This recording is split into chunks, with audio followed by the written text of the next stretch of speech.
For years on end, her husband had convinced her she was worthless, broken, a failure. Then, on one bitterly cold night, after she had lost everything, a widowed father with 5 grieving children found her alone on a bench and chose her anyway. This is the story of a woman who thought her life was over, a family shattered by loss, and how sometimes the person you save ends up saving you right back. Before we continue, please tell us where in the world you're tuning in from. We love seeing how far our stories travel. Darius Cole gripped the steering wheel tighter than necessary, his dark brown knuckles tense against the black leather. The evening had grown late, and he was running behind schedule once again. The accounting firm had needed those reports finished that night, and his 5 children, quintuplets all the same age, were with Ruth Bennett next door. The elderly neighbor's exhaustion had been clear when he called to say he would be late. He couldn't keep doing this. The street lights cast long shadows as Darius turned onto Maple Street. That was when he saw her. A black woman sat hunched on a wooden bench near the bus stop, her deep brown arms wrapped around herself, trembling in the cold. Her dark, coily hair caught the orange glow of the streetlight, and even from a distance, Darius could see she had nothing. No coat, no bag, just a thin dress clinging to her shivering frame. He should keep driving. God knows he had enough problems of his own. But his foot hit the brake before his mind could argue. Darius pulled over and stepped out. "Miss, are you all right?" The woman's head snapped up, and Darius saw raw fear flash across her beautiful dark face. He took an instinctive step back, hands raised. "I'm not going to hurt you. You're shivering. It's freezing out here." Up close, he could see her better. She was a woman with natural hair pulled back, revealing a face marked by exhaustion and trauma. Those hazel eyes stared at him with suspicion and desperation. "I'm fine," she whispered, but her voice cracked. "You're not fine." Darius kept his distance, his voice gentle. "When's the last time you ate?" She didn't answer. Her gaze dropped to her hands, and Darius noticed the bruises on her wrists, reddish-brown marks against her dark skin. Something in his chest tightened. "It's going to drop below freezing tonight. There's a diner 2 blocks from here. Let me buy you a meal. I don't have any money to pay you back." "I'm not asking you to." Maya Ellison looked up at this stranger, this tired-looking black man with kind, deep-set eyes and worry lines etched into his brown forehead, and felt something she hadn't felt in a long time. Hope. "Why?" she asked. Darius ran a hand over his close-cropped hair. "Because someone helped me once when I needed it, and because I'd want someone to do the same if it was someone I cared about, sitting out here alone." Maya stood slowly, her legs stiff from sitting for hours. She swayed slightly, and Darius instinctively reached out, then stopped when she flinched. "Sorry, I've got 5 kids at home. I'm used to catching people before they fall." "5?" Despite everything, surprise colored her voice. "Quintuplets." Darius's smile was tired but genuine. "It's chaos, complete, beautiful chaos." Maya hesitated at the passenger door of his car. But what did she have to lose? She had already lost everything. The diner was nearly empty. Darius ordered coffee and a burger, then looked at Maya. "Get whatever you want." She ordered soup and bread. Her stomach was too knotted for anything heavier. "I'm Darius Cole." "Maya." She didn't give her last name. "Do you have somewhere to stay?" Maya's silence was answer enough. Darius studied her for a long moment. He was good at reading people. He had to be. With 5 children who each had their own ways of hiding pain, this woman was running from something. Or someone. He should offer money for a motel. Instead, he heard himself say, "I have a guest room." Maya's head snapped up. "What?" "I'm serious. It's not much, and my house is chaos, but it's warm, it's safe, and you'd have a roof over your head." "You don't even know me." "No," Darius admitted. "But some time ago, my wife passed away from cancer. It left me with 5 very young children who had just watched their mother fade away. I was drowning. Every nanny I hire quits within days. They all say the quintuplets are too difficult." He looked at her directly. "I still am drowning, if I'm being honest." Maya understood immediately. "So, you're not just offering me help. You're hoping I might help you." "I'm being selfish." "Yes, but you need a place to stay. I have one. No pressure. If you want to rest and leave tomorrow, that's fine. But if you're looking for something more, I could use help with the kids in exchange for room and board." It wasn't charity. It was a transaction, which somehow made it easier to accept. "I've never taken care of children before," Maya said quietly. "Have you ever been around chaos?" Despite everything, a small smile tugged at her lips. "Yes." "Then you're already qualified." Darius's house was a modest 2-story home in a quiet neighborhood. Toys littered the front yard, a deflated soccer ball, a pink bicycle, chalk drawings covering the driveway. Sorry about the mess, Darius said, unlocking the door.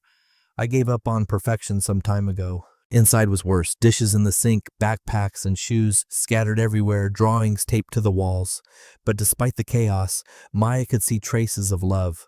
Framed photos of 5 smiling brown-skinned children, a handmade "World's Best Dad" card on the fridge, a worn teddy bear on the couch. This wasn't neglect. This was survival. Ruth probably put them to bed already, Darius said. I'll show you to the guest room. He led her upstairs to a small room at the end of the hall, sparse but clean and warm. A bed, a dresser, a window. Thank you, she whispered. You have no idea what this means. Get some rest. Tomorrow's going to be loud.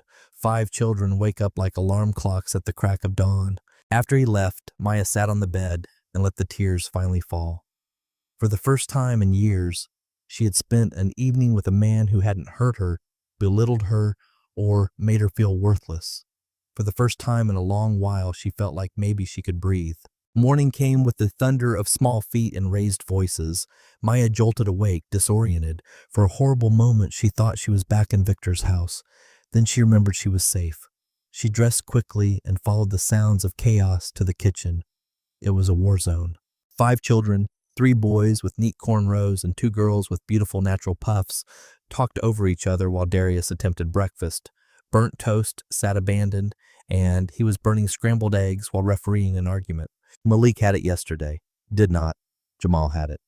Aaliyah stopped pulling Zoe's hair. Darius looked up and saw Maya. Relief flooded his features. Good morning. Welcome to breakfast. 5 pairs of eyes turned to stare at her. The room went silent. These children were beautiful, all with their father's warm brown eyes and rich dark skin, varying shades of curiosity and suspicion on their young faces. Who are you? Malik, the tallest boy, crossed his arms defensively. Kids, this is Maya. She's going to be staying with us for a while and helping out around the house. Like the other nannies? Aaliyah asked sharply. They all leave. I'm not a nanny, Maya said quietly. I'm just someone who needs a place to stay. Your dad was kind enough to help me. Why? Jamal asked, suspicious and direct. Because I didn't have anywhere else to go, and your dad is a good person. Are you sad? Zoe, the quieter girl, tilted her head. The question caught Maya off guard. Children saw things adults tried to hide. Yes, Maya answered honestly. I am, but I'm trying not to be. Our mom died, Isaiah volunteered. That made us sad too. Isaiah, Malik's voice was sharp, protective. I'm very sorry about your mom, Maya said gently. That must be really hard. You're not her, Aaliyah said fiercely. Don't try to be. I don't want to be her, Maya replied firmly but kindly. I couldn't be even if I tried. Your mom was special, and no one can replace her. I'm just Maya, that's all. Something in Aaliyah's expression shifted, the hardness cracking slightly. The early days were a test of endurance. The quintuplets tested Maya constantly, ignoring requests, making messes, speaking to her only when necessary. But Maya understood. She had spent years walking on eggshells, reading moods, anticipating needs before they became demands. Those survival skills born from abuse somehow translated into the patience these children desperately needed. She didn't push or demand affection. She just showed up. Every morning she made breakfast. She packed lunches, learning without asking that Malik hated mayonnaise. Aaliyah only ate strawberry jam. Jamal needed his sandwich cut diagonally. Isaiah liked extra juice, and Zoe wanted her carrots with ranch. When they came home from school, she didn't bombard them with questions. She just made snacks available and sat nearby, present but not intrusive, and slowly they started softening. Isaiah cracked it first. Maya was folding laundry when he appeared, clutching a wrinkled paper. Can you help me? His voice was small. Of course. What do you need? We're supposed to draw our family, but I don't know how to draw Mom anymore. I can't remember exactly what she looked like. Maya's heart ached with a tender sorrow. Can I see photos of her? Isaiah led her to Darius's study where a framed photo sat on the desk. A beautiful black woman with glowing brown skin and a bright smile held 5 babies in rainbow-colored blankets. She was beautiful, Maya said softly. Your dad keeps her picture here so he can remember her while he works. Do you have pictures of your mom? Maya touched the locket around her neck. Just one in here. She died when I was young too. Did you forget what she looked like? Sometimes the details get fuzzy, Maya admitted, but I never forgot how she made me feel. Safe, loved, that doesn't fade. Dad says Mom loved us more than anything. Then that's what you draw, Maya suggested. Not just what she looked like, but what she did. Draw her reading to you. Draw the feeling. When Darius came home that evening and saw Isaiah's drawing of his mother reading to 5 small figures on a couch, He had to step outside. Maya found him on the porch, shoulders shaking. I couldn't help him with that, Darius said roughly. Every time they ask about her, I freeze. You don't have to have all the answers, Maya said quietly. You just have to be there. You're doing better than you think. Darius looked at her, really looked at her. Thank you for helping him. He helped me too. And it was true. As the weeks and months passed, Maya knew she couldn't stay without contributing beyond childcare. I need to find a job, she told Darius one evening. You help with the kids. That's not enough for me. Maya met his eyes. I spent years being financially dependent on someone who used it to control me. I need to stand on my own feet. She found a position at a local bookstore part-time, working while the children were at school. The paycheck was hers, her name on it, her independence. The owner, Helen Porter, took one look at Maya and seemed to see right through her. You running from something, honey? Maya stiffened. Why would you think that? Because I did the same thing years ago. I know the look. Helen handed her books to shelve. Whatever you left behind, you're safe here. At home, progress with the children was slow but steady. Aaliyah was the only one still holding out, guarding her mother's memory most fiercely. The breakthrough came on a rainy day. Maya heard crying from upstairs and found Aaliyah in her room, hair tangled, tears streaming, a broken brush in her hand. I can't do it, Aaliyah sobbed. I can't make it look right. Mom always did it, and now it's all wrong. Can I try to help? You'll just make it worse. Maybe, but it can't get much more tangled than it already is. Aaliyah hiccuped a laugh through her tears. Maya sat on the bed, and Aaliyah reluctantly sat in front of her. My mom used to do my hair too, Maya said softly, working through tangles with gentle fingers. Every night before bed, she'd sing while she did it. What song? Maya's voice was rusty from disuse, but she sang anyway, a soft lullaby her mother had sung. Her hands moved with practiced care, patient with each knot. Aaliyah relaxed by degrees. Your mom had curly hair too. She did. She always said it had a mind of its own. That's what my mom said. Aaliyah twisted to look at Maya. She said my hair was special, strong, and beautiful and wild, just like me. Your mom was right. When Maya finished, Aaliyah's hair was neatly sectioned into beautiful twists. The girl ran to the mirror, touching her reflection with wonder. You made it look like when Mom did it. Your mom had good taste. Aaliyah turned suddenly and wrapped her arms around Maya's waist. The hug was fierce and desperate, a child's grief pouring out. Maya held her and let Aaliyah cry for the mother she had lost too soon. I miss her so much, Aaliyah whispered. I know, sweetheart, I know. That night, after the children were in bed, Darius and Maya sat in the living room with tea. It had become routine, these quiet moments after the chaos. Aaliyah hasn't let anyone touch her hair since my wife died, Darius said quietly. She's protecting the memory. I understand that. Darius studied her. You never talk about yourself, about what you're running from. Maya's hand instinctively brushed her wrist where the bruises had faded. I was married. My father married me off when I was young. For years, I lived with a man who made me believe I deserved everything he did to me. Darius went very still. I couldn't have children. I was told I was barren, and my husband made sure I knew it was my fault, my failure. Her voice cracked. I finally got pregnant after years of trying. I was overjoyed yet terrified. I couldn't tell him immediately. Tears spilled down her cheeks. He beat me one night when we came home from a party because I smiled at his business partner. When he wouldn't stop, I told him about the baby, thinking it would calm him down, but he called me a liar. Her breath caught. I woke up in a hospital bed. They told me the baby was gone. That was the moment I knew I had to leave. Our family doctor, the only person who knew what he'd been doing, helped me fake my death, helped me escape, ran with the money she gave me, but I got robbed on my first day. Maya met his eyes. Then you found me on that bench. Darius was silent for a long moment. I'm sorry for all of it. You deserve none of that. I used to think I did, Maya admitted.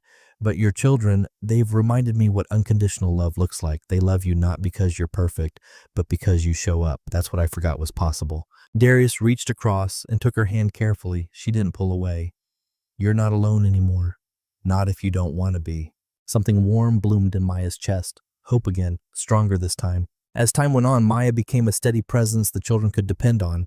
The bookstore gave her purpose. Helen became a confidant. The children stopped calling her Miss Maya, and started calling her Miss M, their own nickname born from affection. And slowly something began to grow between Maya and Darius. It was in the way Darius's eyes would linger when Maya laughed with the children, in the way Maya's heart would skip when Darius came home, in shared glances over morning coffee that lasted too long, in the brush of hands while washing dishes that sent electricity through both of them, but neither spoke it aloud. As the seasons changed and time passed, Maya's confidence grew. Her nightmares became less frequent. She started to recognize herself in the mirror again, not the broken woman Victor had created, but someone stronger. The children were thriving. They had become family through choice.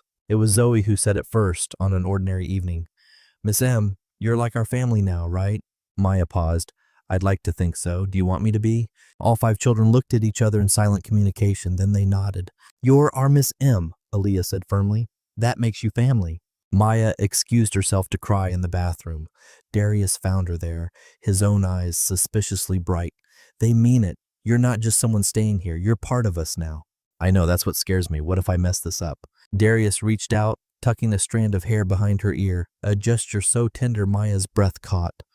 "We're all figuring it out together. We have each other. That's enough."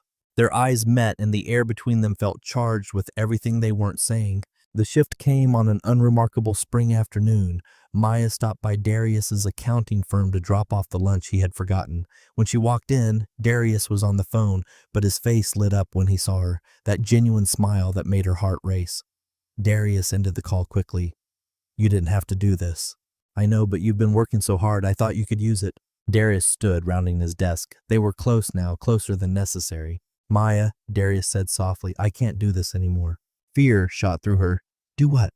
Pretend that when you walk into a room, my whole world doesn't shift. Pretend that I don't wait for the sound of your voice every morning. Pretend that watching you with my kids doesn't make me fall harder every single day." Maya's heart hammered.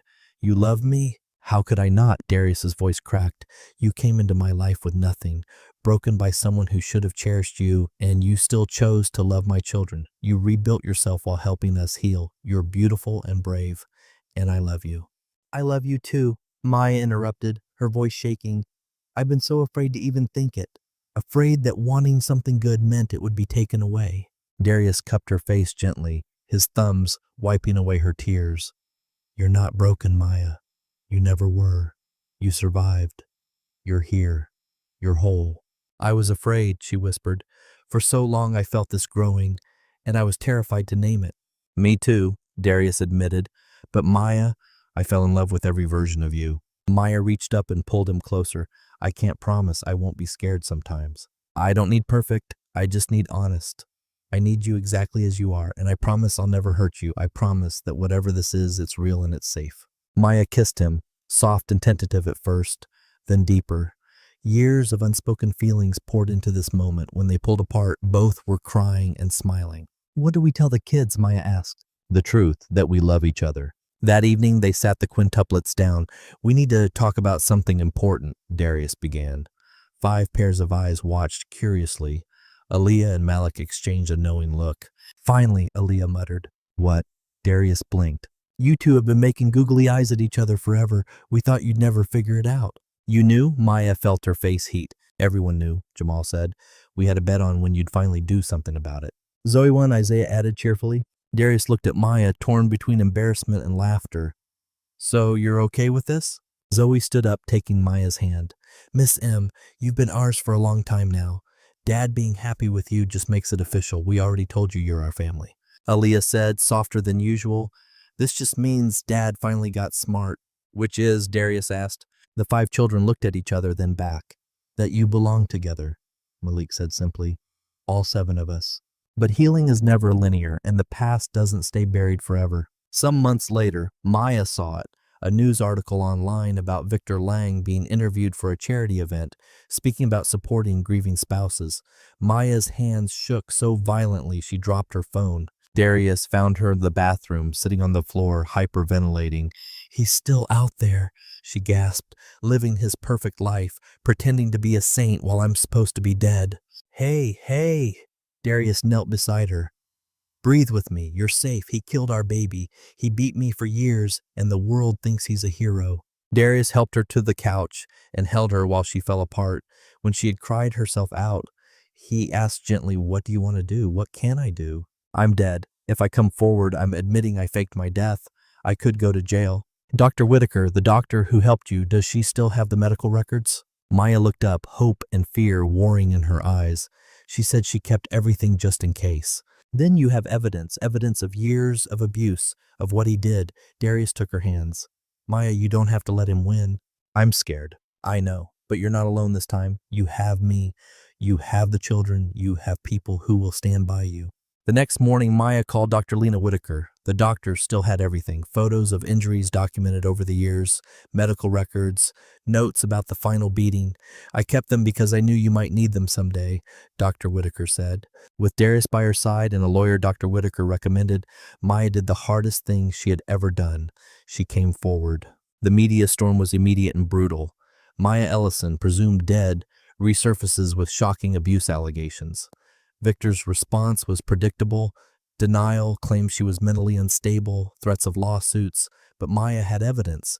Years of documented abuse, medical records, photos, Dr. Whitaker's testimony, Helen's statement about Maya's condition when she started at the bookstore, Ruth's account of the frightened woman who had appeared at Darius's home. The quintuplets heard bits and pieces despite Darius's efforts to shield them. One evening, Malik approached Maya in the kitchen. "The kids at school said you were married to a bad man, that he hurt you." Maya's heart sank. She knelt to his level. "Yes, that's true." "Like really hurt you?" "Yes." Malik's young face was fierce. "If he ever comes here, I'll protect you." Maya pulled him into a hug, tears streaming. "You already protect me, sweetheart. All of you do. You remind me every day what love is supposed to look like." Aaliyah appeared in the doorway, the others trailing behind. "You're the bravest person I know, Miss M." "We love you," Zoe added simply, "and we're going to stand with you." Jamal nodded solemnly. "Even if it gets hard," Isaiah added. Surrounded by 5 children who had claimed her as their own, Maya found the strength to see it through. The trial was grueling. Victor tried every tactic: character assassination, manipulation, using his wealth to paint Maya as a liar. But the evidence was overwhelming. Dr. Whitaker's testimony was damning. Helen testified about Maya's state when she had first hired her. Ruth described the terrified woman who had appeared at Darius's house with nothing. And when the jury saw the photos of Maya's bruised body, the medical reports of broken ribs, the documentation of the miscarriage caused by blunt force trauma, there was no denying the truth. Victor Lang was found guilty. When the verdict was read, Maya didn't feel triumph, just exhaustion and relief. It was over. Darius was waiting outside the courtroom with the quintuplets, who had insisted on coming. They rushed to her, 5 bodies colliding in a group hug. "You did it," Isaiah cheered. "He can't hurt you anymore," Jamal said. "Can we go home now?" Zoe asked. Home. Yes, they could go home. Sometime later, on a perfect autumn day, Maya stood in the garden she had planted with 5 eager helpers. She wore a simple white dress, flowers from the garden in her natural hair. The quintuplets stood around her, Malik and Jamal in tiny suits, Isaiah with a ring bearer's pillow, Aaliyah and Zoe in matching lavender dresses with flowers in their puffs. Darius stood beneath an arch they had all built together, looking at Maya like she had hung the stars. Now, as they said their vows in front of a small gathering, Ruth, Dr. Whitaker, Helen, Darius's colleagues, Maya felt a completeness she had never imagined possible. When Isaiah brought the rings, he stopped and looked at Maya seriously. "Our mom would have liked you. She would have wanted Dad to be happy again. And us too." Maya's voice was thick with emotion. "I'll never try to replace her, Isaiah. I promise." "We know," Aaliyah said, stepping forward. "You're not our mom. You're our Miss M. That's different, but it's good." The ceremony continued with tears and laughter, and when Darius kissed his bride, 5 children cheered so loudly the neighbors probably heard. That evening, after the celebration, after the children had gone to bed, Maya and Darius stood in their garden under the stars. "Thank you," Maya said softly. "For what?" "For seeing me that night, for stopping, for offering me more than shelter, for offering me a family." Darius pulled her close. "You gave us just as much, maybe more. You taught our kids that it's okay to love again without forgetting. You taught me that broken doesn't mean finished. And you taught all of us that family's about choosing each other every single day." Maya rested her head against his chest, listening to his heartbeat, steady and sure. She thought about that bitterly cold night some time ago. The bench, the cold, the hopelessness, how close she had come to giving up entirely. And she thought about this man who had stopped when he had every reason to keep driving, who had seen a stranger in need and chosen kindness, who had offered her not just shelter, but a second chance at life. I was so broken, Maya whispered. You were surviving. Darius corrected gently. There's a difference. I didn't think I deserved to be happy. And now? Darius lifted her head to look at him, this beautiful man with kind eyes and a wounded heart who had loved her anyway. She thought about 5 children sleeping upstairs who had claimed her as family, the garden they had planted together, the home they had built, the life they were creating. Now, she said, her voice strong and sure, I know I do. Darius kissed her forehead, and Maya closed her eyes, breathing in this moment, this peace, this love. She had thought her life was over that cold night, but it wasn't an ending at all. It was a beginning, and for the first time in years, maybe for the first time in her entire life, Maya Ellison was finally truly free.